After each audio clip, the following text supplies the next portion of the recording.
हरे कृष्णा। तो आज पार्श्व एकादशी है। और आपने दूसरा नाम कौन सा बोला? परिवर्तनीय पर्वतनी। तो इसका हम स्टोरी आज पढ़ेंगे। एकादशी कथा, एकादशी महात्म्य बोला जाता है इसको, जैसे बुक में लिखा है। तो स्टार्ट करते हैं।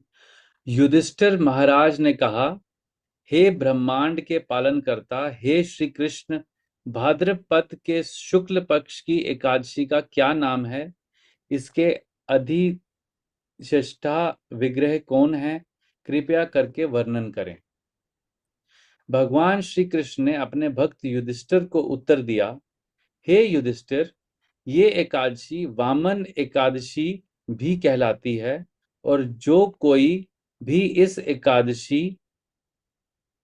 एकादशी व्रत का पालन करता है उसे महान पुण्य और साथ ही इस भौतिक भद अवस्था से मुक्ति प्राप्त होती है, और इसलिए इसे जयंती एकादशी भी कहते हैं।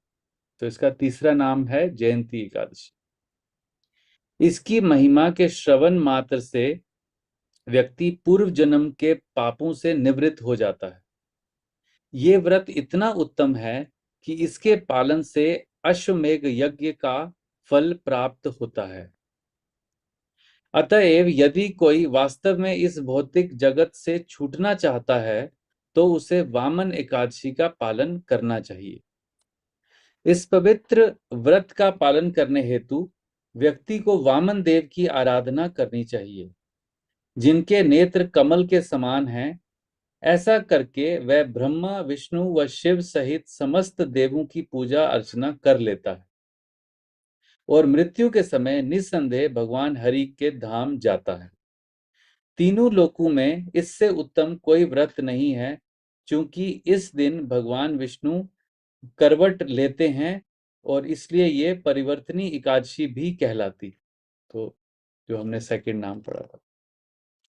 महाराज युधिष्ठिर ने भगवान श्री कृष्ण से प्रश्न किया, हे जनार्दन, कृपया मेरी जिज्ञासा शांत कीजिए। ऐसा कैसे होता है कि परम भगवान शयन करते हैं और फिर करवट बदलते हैं? हे भगवान, जब आप शयन कर रहे होते हैं तो अन्य जीवों का क्या होता है? कृपया ये भी बताएं कि आपने असुर राज बलि को किस प्रकार बाध्य किया? चतुर्मास का पालन कैसे करना चाहिए? कृपया करके इन प्रश्नों के उत्तर दीजिए। तो 3-4 प्रश्न जो हैं वो युधिष्ठिर महाराज ने भगवान कृष्ण से पूछे हैं यहाँ, और ये हमारे लिए बहुत इंपॉर्टेंट हैं सारे प्रश्न।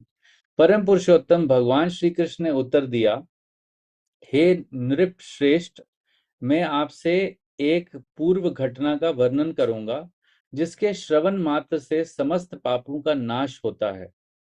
त्रेता युग में बलि नामक एक राजा था। हालांकि उसका जन्म असुर परिवार में हुआ था, फिर भी वह मेरा भक्त था। उसने मेरी प्रशंसा प्रशंसा में अनेक वैदिक स्तोत्रों का गान किया व कई यज्ञ किए। वह ब्राह्मणों का सम्मान करता था। एक बार बलि ने इंद्र को युद्ध में पराजित करके उसके समस्त स्वर्गिक साम्राज्य पर आधिपत्य जमा लिया। तदोपरांत इंद्र आदि देवगण महान संतों के साथ मेरे पास आए व बलि की शिकायत की। उन्होंने अपने आध्यात्मिक गुरु बृहस्पति के साथ आकर मेरी आराधना की। अतएव मैं वामन अवतार के रूप में प्रकट होने के लिए सहमत हो गया।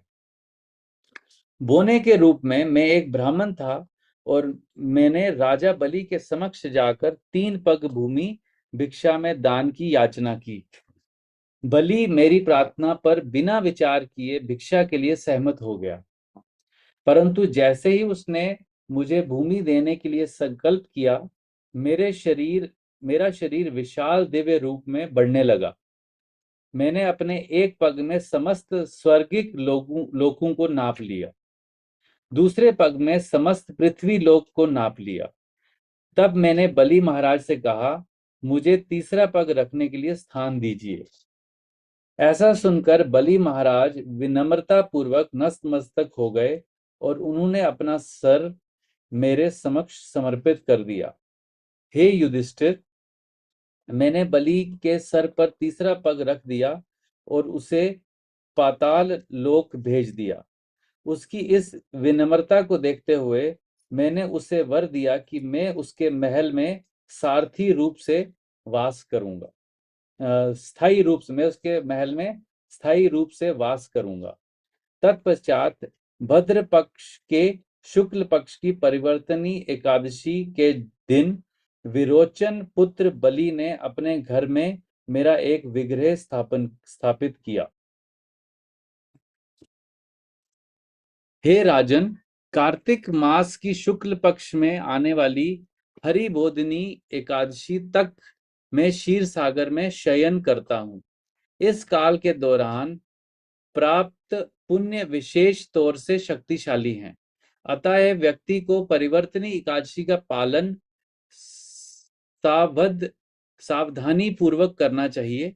यदि संभव हो तो उसे चावल मिश्रित कुछ दही और साथ ही चांदी किसी व्यक्ति को दान में देनी चाहिए और पूरी रात्रि जागरण करना चाहिए। जो व्यक्ति मेरे द्वारा वर्णित इस पवित्र परिवर्तनी एकादशी का पालन करता है वह इस संसार में परम सौभाग्य व तत्पश्चात भगवत धाम को प्राप्त करेगा। इस महात्म को भक्ति पूर्वक श्रवण करने वाला व्यक्ति देवलोक को जाएगा, चंद्र के समान देदीप्यमान होगा। वास्तव में इस एकादशी का पालन करने से व्यक्ति को 1000 अश्वमेध यज्ञ के समान पुण्य प्राप्त होगा। इस प्रकार ब्रह्म वैवर्त पुराण से परिवर्तनी एकादशी का महात्म्य वर्णन समाप्त हुआ। तो इसमें सर्वसाक्षी प्रभु जी ने नीचे टिप्पणी लिखी है, उसको भी पढ़ते हैं। परिवर्तनी एकादशी के अगले दिन वामन द्वादशी आती है। कल वामन द्वादशी है, कल वामन देव का आविर्भाव हुआ था, मतलब उनने अवतार लिया था, जो भगवान वामन देव का प्राकट्य दिवस है। एकादशी व्रत का पूर्ण पालन अपराह्न तक किया जाता है और इसके उपरांत एकादशी प्रसाद पाकर व्रत पारण किया जाता है। अगले दिन श्री वामन द्वादशी पर अपराह्न तक एकादशी व्रत का पालन करते हैं। वह साथ ही भगवान की शरण ग्रहण करने हेतु महामंत्र का अधिक जप करके उनसे प्रार्थना करते हैं। तत्पश्चात भगवान वामन देव के महाप्रसाद के द्वारा उत्साह पूर्वक व्रत का पारण किया जाता है।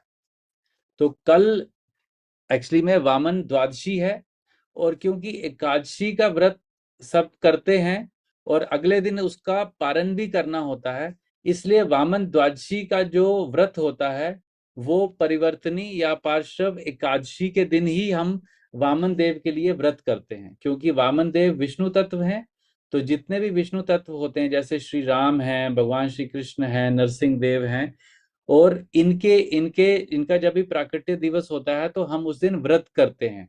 अब वामन देव के केस में क्योंकि उनका द्वादशी के दिन उनका प्राकट्य हुआ था और क्योंकि हमें एकादशी का पारण करना होता है, इसलिए हम एकादशी के दिन ही जो फर्स्ट हाफ होता है 12 बजे तक हम पूर्ण व्रत करते हैं, मतलब बिना पानी के हम व्रत करते हैं और वो हम वामन देव के लिए करते हैं। उसके बाद जो 12 बजे के बाद वाला होता है वो हम एकादशी, मतलब ये पूरा जो एकादशी है ये वामन देव के लिए होती है और अगले दिन हम फिर इसका पारण करते हैं, भगवान को जो भोग लगाते हैं और उसका जो महाप्रसाद होता है उसको ग्रहण करके इसका पारण करते हैं।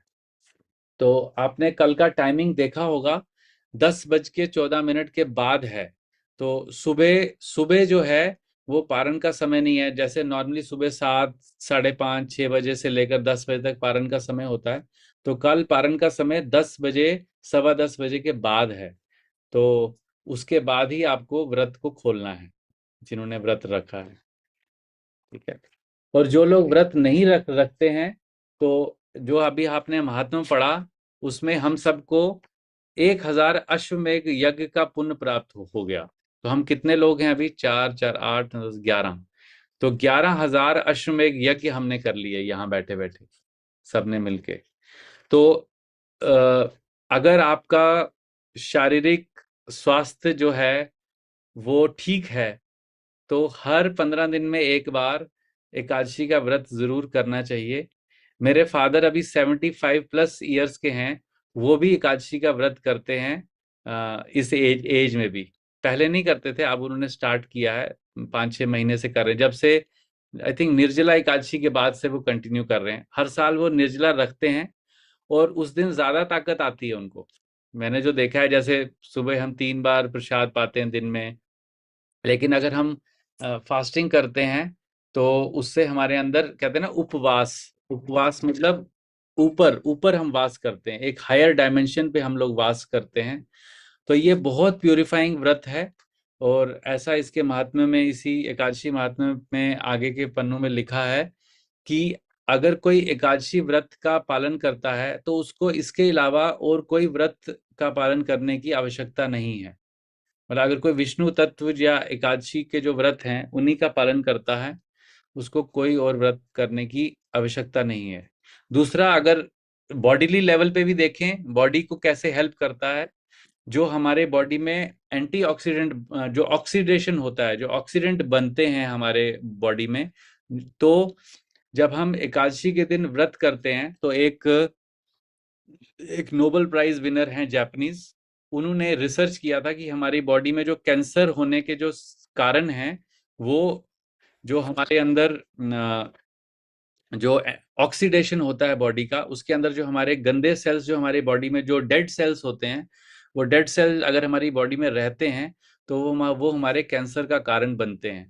लेकिन जब हम एकादशी का व्रत करते हैं, मतलब व्रत मतलब पूरा व्रत जो होता है, तो उसमें हमारी बॉडी जब स्टार्व करती है, जब वो भूखी होती है, तो हमारे अंदर जो ये डेड सेल्स हैं, तो बॉडी उस डेड सेल से एनर्जी निकालने की कोशिश करती है, और अगले दिन उनको बॉडी से निकाल फेंकती है बाहर।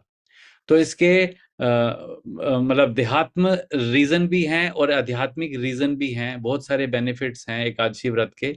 और उन नोबेल प्राइज विनर ने बोला था कि मेडिकल साइंस ये बताता है कि अगर हम 24 दिन, उन्होंने ऐसा बोला था कि अगर हम 25 दिन साल में फास्टिंग करते हैं रेगुलर इंटरवल्स पे, तो हमारे को कैंसर होने के चांसेस बहुत कम है, मतलब लीस्ट हैं। और अगर हम इसको शास्त्रिक पॉइंट ऑफ व्यू से देखें तो हर महीने में 2 एकादशी आती हैं, तो टोटल 24 एकादशी होती है। तो वही 24 और 25 जो हैं, ऑलमोस्ट 25 दिन जो उन्होंने बोला और यहाँ 24 दिन है, ये बिल्कुल मैच करते हैं। अब चाहे उसको साइंटिफिक तरीके से समझने की कोशिश करें या उसको आध्यात्मिक तरीके से समझने की कोशिश करें, तो दोनों में हमें एकादशी में लाभ है। तो आप सबसे रिक्वेस्ट है, जो लोग एकादशी का व्रत नहीं करते हैं, अगली बार से इसका व्रत करना स्टार्ट कर दें प्लीज। ठीक है। किसी का कोई, ये जो हमने अभी पढ़ा, इसमें किसी का कोई कुछ कुछ कुछ क्वेरी है या कुछ क्लैरिफिकेशन है? हरे कृष्णा प्रभु जी। जी माता जी। कल मतलब 10 बजे के बाद है ना पारण, तो फिर हम पानी भी नहीं पी सकते? नहीं, पानी तो आज आपने पी लिया होगा ना, दोपहर के हाँ बाद। पानी तो पिए, हाँ। अगर किसी ने निर्जल व्रत रखा है तो उसके लिए पानी नहीं पीना है, लेकिन आपने तो आज जल अच्छा। कुछ प्रसाद भी पाया, फलाहार, हाँ हाँ। आपके लिए वैसा रूल नहीं है। जी प्रभु जी। ऐसा माता जी ने पूछा, just to share with everyone. तो इसमें व्रत के बहुत सारे अपने अपने लेवल पे लोग इसका व्रत रखते हैं। हाईएस्ट लेवल इज निर्जल। अगर निर्जल नहीं रख सकते तो जल जल पी के व्रत रखते हैं।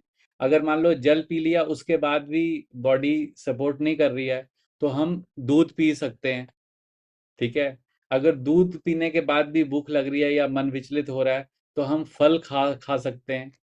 अब फल खाने के बाद, फल पानी दूध पीने के बाद भी मन विचलित होता है, तो हम फलाहार भी खा सकते हैं, जैसे कि जैसे कुछ बहुत सारे अलग अलग वस्तुएं हैं, जैसे साबूदाना है, कुट्टू के आटे का बहुत अलग अलग, सिंगाड़ा आटा, ये सब है, ये खा सकते हैं।